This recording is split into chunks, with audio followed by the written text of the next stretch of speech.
병문안. 환자를 병문안 가면 환자는 60분의 1만큼 병세가 좋아진다. 하지만 60명이 한꺼번에 병문안을 간다고 해서 환자가 완쾌되는 것은 아니다. 죽은 사람의 무덤을 찾아가는 것은 가장 숭고한 행위다. 환자의 병문안은 치료된 이후에 그 사람의 감사를 받을 수 있지만 죽은 사람에게서는 아무런 보답도 받을 수 없다. 감사를 기대하지 않고 하는 행위야말로 아름다운 것이다. 강자. 세상에는 약하면서도 강한 자를 두렵게 하는 것이 4가지 있다. 사자는 모기를 두려워하고, 코끼리는 거머리를 두려워하고, 전갈은 파리를 두려워하고, 매는 거미를 두려워한다. 아무리 크고 힘이 센 것일지라도 어떤 것이 반드시 최강이라고는 말할 수 없다. 아주 약한 것이라도 어떤 조건이 있으면 강한 것을 이겨낼 수 있다. 향료. 어느 안식일 오후 로마 황제가 친하게 지내던 랍비를 방문했다. 황제는 사전에 연락도 하지 않고 불시에 랍비의 집에 나타났지만 거기서 그는 아주 즐거운 시간을 보낼 수 있었다.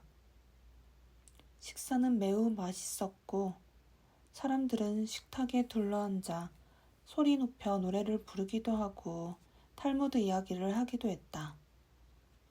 황제는 몹시 즐거워하면서 다음 수요일에 또 이곳에 오겠다고 말하고 돌아왔다. 수요일에 그가 왔을 때 사람들은 미리 준비하고 기다리고 있었기 때문에 가장 좋은 식기가 준비되어 있었고 지난번 안식일에는 쉬고 있던 하인들도 모두 나와 옆에서 시중을 들었다. 요리사가 없어서 다 식은 요리만을 냈던 저번과는 달리 따뜻한 음식도 많이 내놓았다. 그럼에도 불구하고 황제가 물었다. 식사는 역시 토요일 것이 더 맛있었소. 그날 요리에 사용했던 향료는 대체 무엇이오? 랍비가 로마 황제로서는 그 향료를 구할 수 없습니다. 라고 말하자 황제는 아니오. 로마 황제는 어떤 향료든지 구할 수가 있소. 라고 거침없이 말했다. 랍비는 이렇게 대답했다.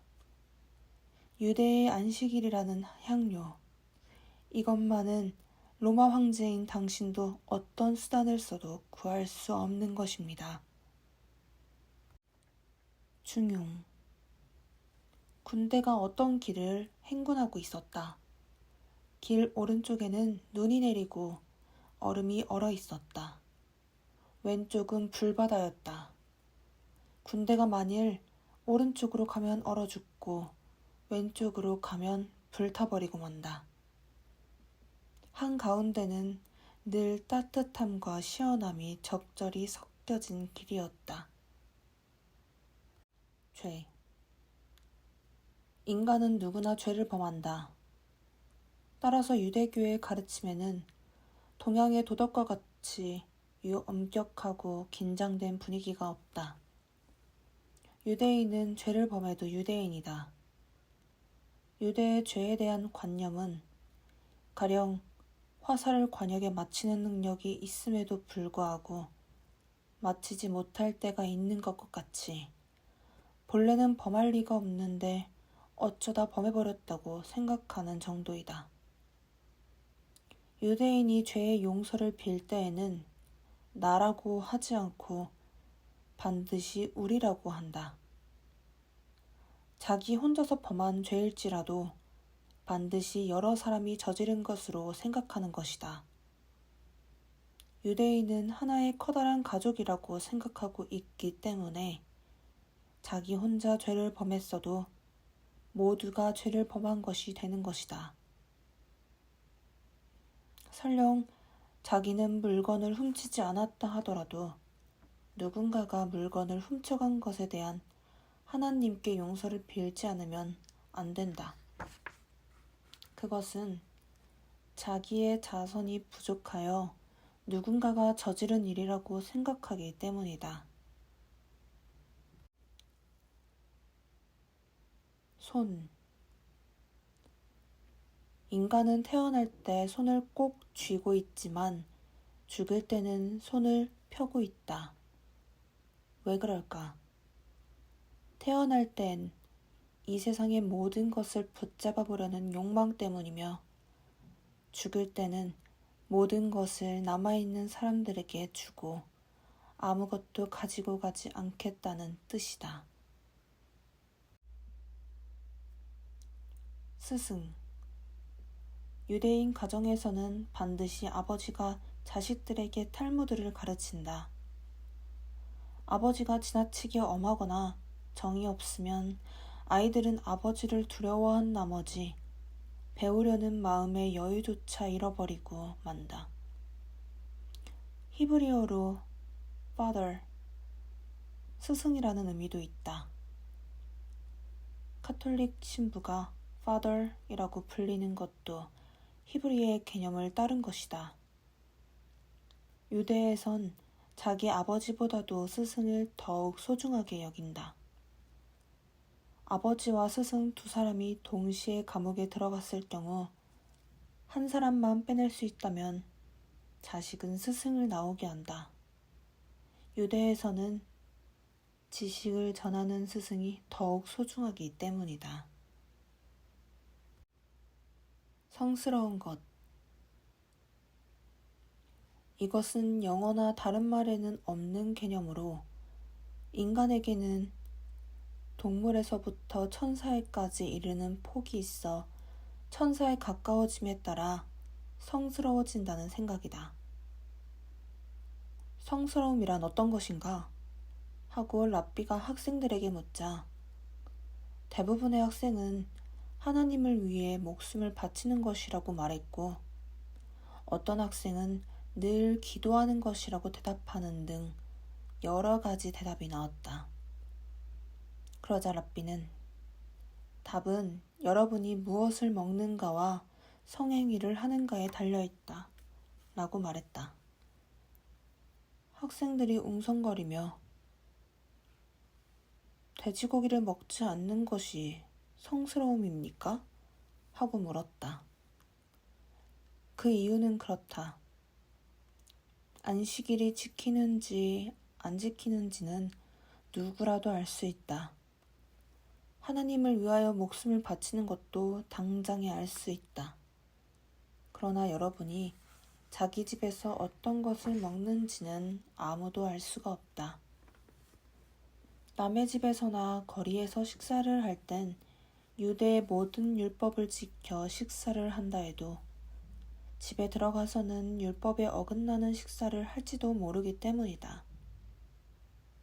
그러므로 식사를 하고 있을 때는 인간은 동물에서 천사 사이에 어디에도 있을 수 있게 된다.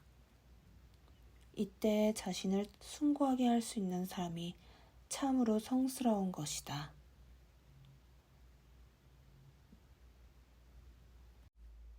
먹을 수 없는 것. 유대인이 먹는 고기는 피가 모두 제거되어 있지 않으면 안 된다. 피는 생명이기 때문이다. 물고기나 수육을 먹을 때 피를 완전히 제거했기 때문에 유대인이 먹는 고기는 아주 유별나다. 동물을 때려서 잡으면 피가 엉기므로 그 방법은 절대로 사용될 수 없다. 전기로 죽이는 방법도 피가 굳어버리므로 안 된다. 유대인은 옛날부터 짐승에게 고통을 주지 않고 피를 전부 제거하는 방법을 고안해냈다. 우선 짐승을 죽이고 나서 30분간 물에 담가놓고 거기에 소금을 뿌려 그 소금기가 피를 빨아내게 한다. 소금이 피를 흡수하면 그 주위에 붉은 피의 테두리가 생기는 것을 볼 수 있다. 빨려 나온 피와 소금은 물로 씻어낸다. 간이나 심장처럼 피가 많은 부분은 먼저 피를 모두 증발시키기 위해 불에 그슬려야 한다. 그러나 이것은 피가 불결하다는 관념에서 나온 것은 아니다. 닭이나 소를 잡는 사람은 고도의 전문가들이며 랍비와 같은 훈련을 받은 해부학의 권위자들이다. 종교심도 아주 깊고 사람들에게 존경을 받고 있다. 유대인은 이미 4천년 전부터 해부학의 조예가 깊었다. 탈무드에도 랍비가 인간을 해부했다는 이야기까지 나올 정도다. 아마도 당시에 이미 해부학에 대해서 완전히 알고 있었던 것이 아닌가 생각된다. 해부할 때는 아주 잘 되는 칼을 사용한다. 칼은 사용할 때마다 갈아서 쓰게 되며 동물을 죽인 뒤에는 그 동물을 자세히 살펴본다. 이것은 다른 어느 나라의 식육 검사보다도 엄격하다. 유대의 기준은 대단히 엄격해서 일반적으로 먹어도 좋은 것도 랍비가 먹지 못하게 되면 먹을 수 없다. 유대의 식육 검사는 수천 년 동안 계속된 역사가 있기 때문일지도 모른다. 유대인이 특별히 피를 기피하는 관념을 가져가서가 아니다. 제단에 양을 바칠 때도 피를 불결한 것으로 취급하지 않는다. 탈무드에서는 다른 사람들은 새우를 먹는데 자기는 먹지 않기 때문에 자기가 더 건강하다는 식으로 말하지 않는다. 자기가 새우를 먹지 않으므로 새우는 좋지 않은 것이라고 말할 수 없는 것이다. 이것은 다른 이유가 있어서가 아니라 다만 하나님이 유대인에게 새우를 먹지 말라고 했기 때문이다. 4발 달린 짐승 중에서도 위가 2개 이상 있고 발굽이 둘로 갈라져 있는 것이 아니면 먹어선 안 된다. 돼지는 위가 하나밖에 없으므로 먹을 수가 없다. 말도 발굽이 갈라져 있지 않으니 먹을 수 없다. 또한 물고기의 경우 지느러미와 비늘이 없는 것은 먹을 수 없다. 아울러 고기를 먹는 새도 먹을 수 없다. 그렇기 때문에 독수리와 매 등은 먹을 수 없는 것이다. 거짓말. 어떤 경우에 거짓말이 허용되는가? 탈무드에서는 다음 2가지 경우에는 거짓말을 해도 좋다고 말하고 있다. 첫째는 어떤 사람이 이미 사버린 물건을 놓고 어떠냐고 의견을 물었을 땐 설령 그것이 나쁜 것일지라도 아주 좋다고 거짓말을 할 수 있다. 다음으로 친구가 결혼했을 때는 반드시 부인이 아주 미인이십니다. 행복하게 사십시오. 하고 거짓말을 할 수 있다. 착한 사람. 세상에는 꼭 필요한 것이 4가지 있다. 그것은 금, 은, 철, 구리다. 그런데 이것들은 다른 것으로 대체할 수가 있다. 대용물을 전혀 구할 수도 없으면서 참으로 필요한 것은 착한 사람뿐이다. 탈무드에 따르면 착한 사람은 큰 야자수처럼 무성하고 레바논의 큰 삼나무처럼 늠름하게 하늘 높이 솟아있는 것이라고 한다. 야자수는 한번 잘라버리면 다시 클 때까지 4년이나 걸리며 레바논 삼나무는 아주 먼 곳에서도 보일 정도로 키가 크다.